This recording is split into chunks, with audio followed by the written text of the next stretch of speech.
Is your credit score preventing you from becoming a homeowner? My name is George Almodovar. I am a licensed real estate broker in the state of Florida.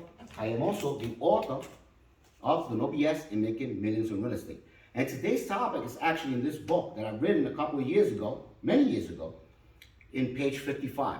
So there's a lot of great information. So if you need to expand this class that I'm giving today, please either get the book online or give me a call and I will help you out, okay? So, people don't realize that there are many factors that affect your credit score. And some tips could actually help you improve your credit score, which is why I want to address that, because it may be a couple of points stopping you from becoming a homeowner. Maybe a lot of points. Now, if you have drastic low credit score with a lot of derogatory information, then I'm going to help you, give you a couple of tips, and maybe even advise you to go see your credit counselor. Okay, we have a few. If you need one to be provided for you, give me a call and I will help you out. Now, that being stated, 92% of lenders, banks that give you a loan, use FICO. What is FICO? And I want to emphasize on this because a lot of people, there are a lot of scores out there online that you could get, and people think, oh, well, my TransScore or this type of score, my Vantage score, those are not FICO score. FICO is a registered trademark of Fair Isaac Corporation, which is a public company traded in New York Stock Exchange, and it was founded in 1956 by engineer Bill Fair and mathematician Earl Isaac. FICO created this software that will tell lenders the risk of your credit worthiness, right? So they will grab information from different depository informations. So for example, there are three major reporting agencies are Equifax, Experian, and TransUnion. Okay? These companies have derogatory information. They make money out of that. They have this information, but in order to interpret the FICO score, they need to use FICO. Okay? So if you want an actual credit score to monitor your score that doesn't even hit your credit score, by the way, because if you get it for someone else, it's going to affect your credit score, right? Too many inquiries and all that is going to lower your credit score. So you want to go to www.myfico.com. Your credit score ranges from 300 to 850. If you got anything below 580, it's technically a bad credit score. Yet a 580 could actually allow you to get an FHA loan to qualify for a home loan. But you should always look for more or less for 640 and above. Okay? If you have a 720, that's a good score. If it's above 720, for example, 780 or even 760, that's an excellent score. But it goes up to 850. Now, it's very hard to get that score, but that's where you went. Now, FICO score, this is the FICO score model. There are 5 factors that affect your credit score. And I have them here. 35% of your credit score is payment history. 30% of your credit score is amount owed. 50% of your credit score is length of credit history. 10% of your credit score is new credit. And the remaining other 10% is credit mix and types of credit used. So if you want more detailed information as to these factors, it's actually on my book. Keep that in mind when I discuss this further. And there's actually a point system of each one, how it affects your credit score. But I'm not going to get too detailed because then I run out of time. Okay? So, payment history is 35%. Which is the biggest factor? Payment history. So, please, if you have a credit card and you're not using it, do not close that account. Because if you close that account, that's 35% of your credit score. That score is going to get deleted. That history is going to get deleted. And it's going to drastically lower your credit score. Okay? So you do not want to close your payment history. The other one is amount owed. Okay? So that's 30% of your credit score. So those of you who don't know, let's say, for example, you have a credit card, and I'm exaggerating here, but I'm going to keep it, pretty simple. $10,000 in credit. A credit card, right? $10,000. What happens? If you owe $8,000, that's going to affect 30% of your credit score. So keep in mind that when the amount that you owe, for example, if you owe above 30%, above, again, 30%. So in this example, $10,000, right? And you use $3,000, you're going to be okay. 30%.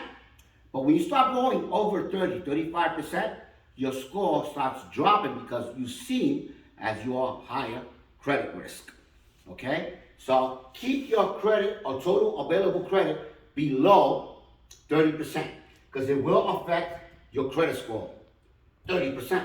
So they're going to look at two things. One is your overall credit, right? All your credit cards together combined.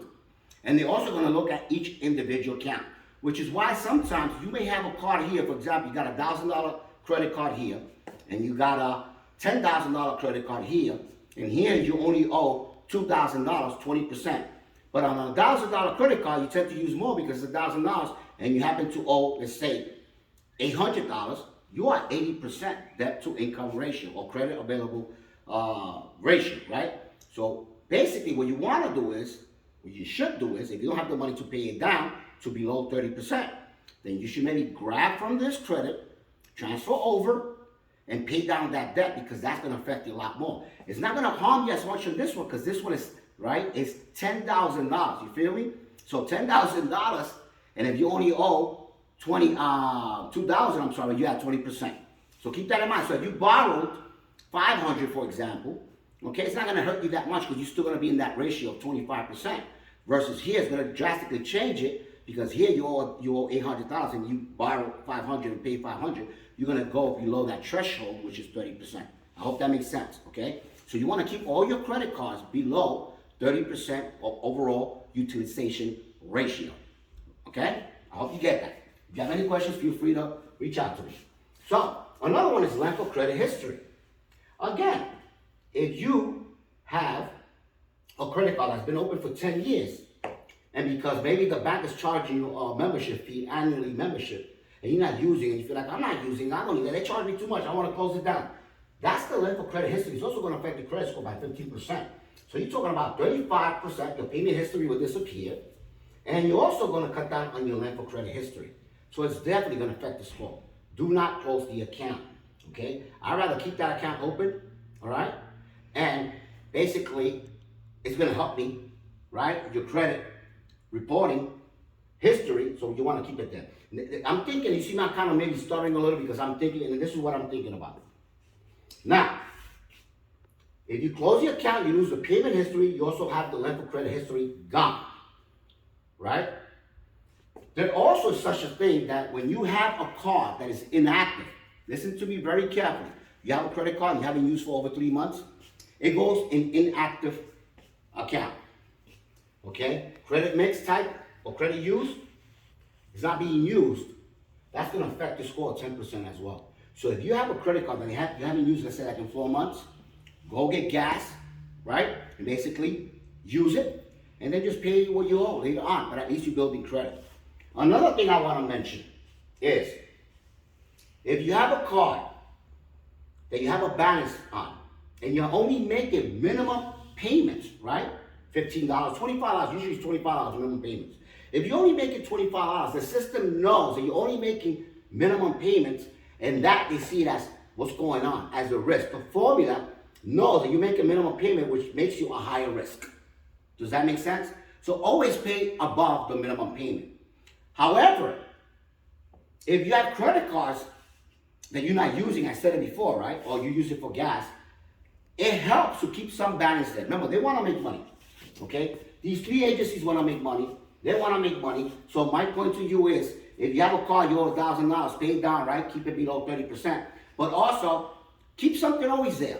Don't pay everything off completely because then you're not building credit history, guys, right? You don't have that history. You can't prove that you could borrow and then pay back little by little. That's what credit is. So don't pay your balances in full because that's not helping you neither, especially at the beginning. Because it goes by how many years. You know, there's a lot of factors that go into that mathematical formula. But if you're beginning, you don't want to pay down everything because you think, oh, I'm going to show them that I have good credit, and you pay that. No, this actually works against you. All right? So these are the 5 factors. If you have new credit, guys, it actually eventually builds up your credit score by 10%. But if you just got it right now, it could work against you, right? Because it seems you're shopping around for too much credit.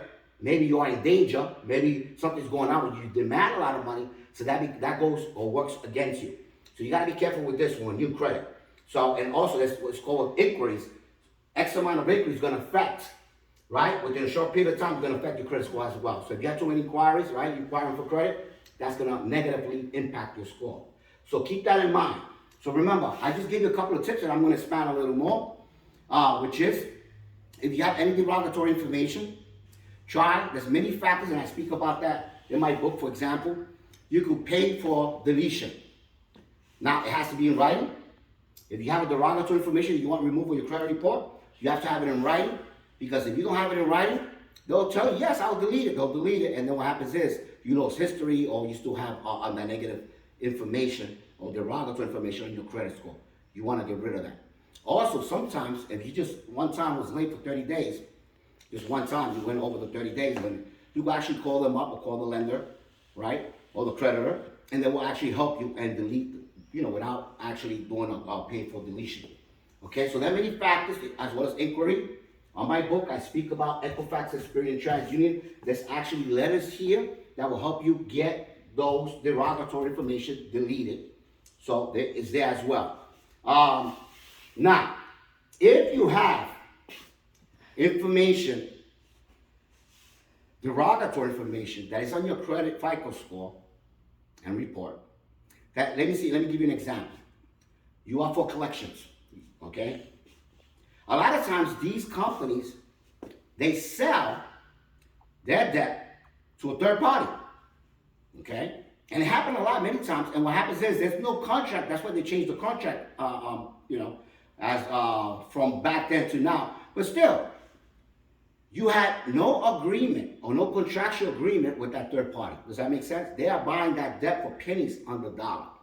There's no agreement most of the time. So what happens is you have somebody that bought the debt, pennies on the dollar, and the original creditor already got a tax write-off, right? Got insurance for that debt that you didn't pay, and they sell it off pennies to the dollar. Now you have a third party that you have no contractual obligation to, and they want to charge you for the full amount. Now, what happens is a creditor calls you, you never admit that you owe anything.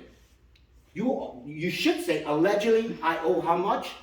Never admit that you owe anything, okay?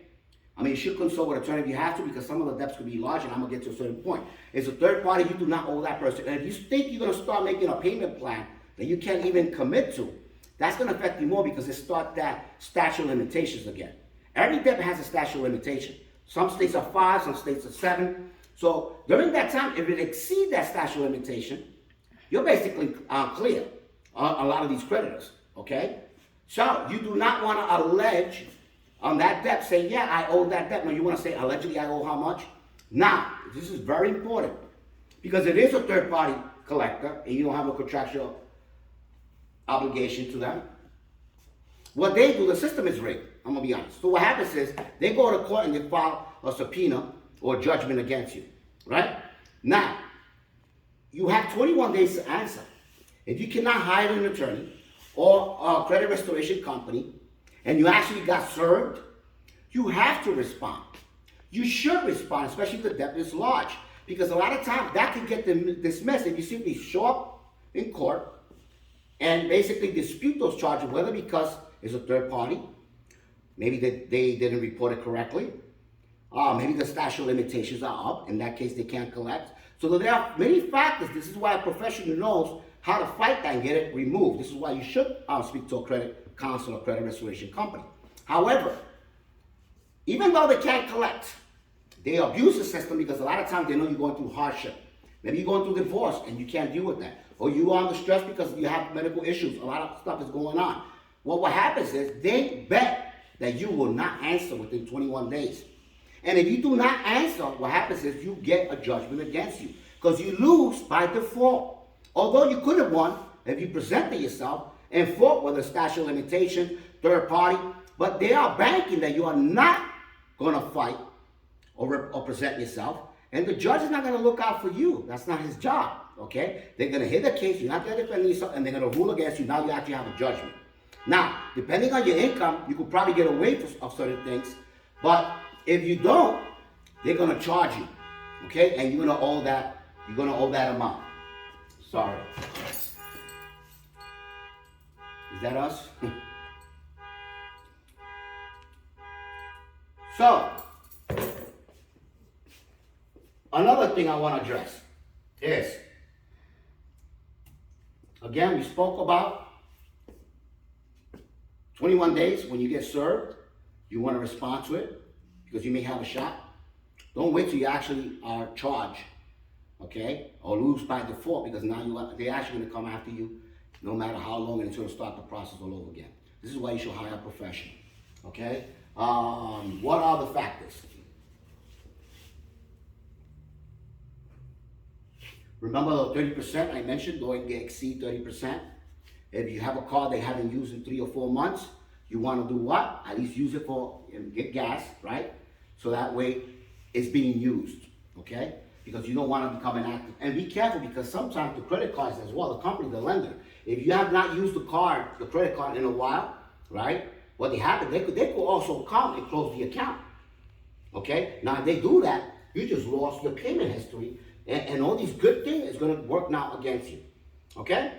Another thing I want to mention. In order to improve your credit score, there are many other things you can't do, and I'm going to mention this right now. If you have a family member that has excellent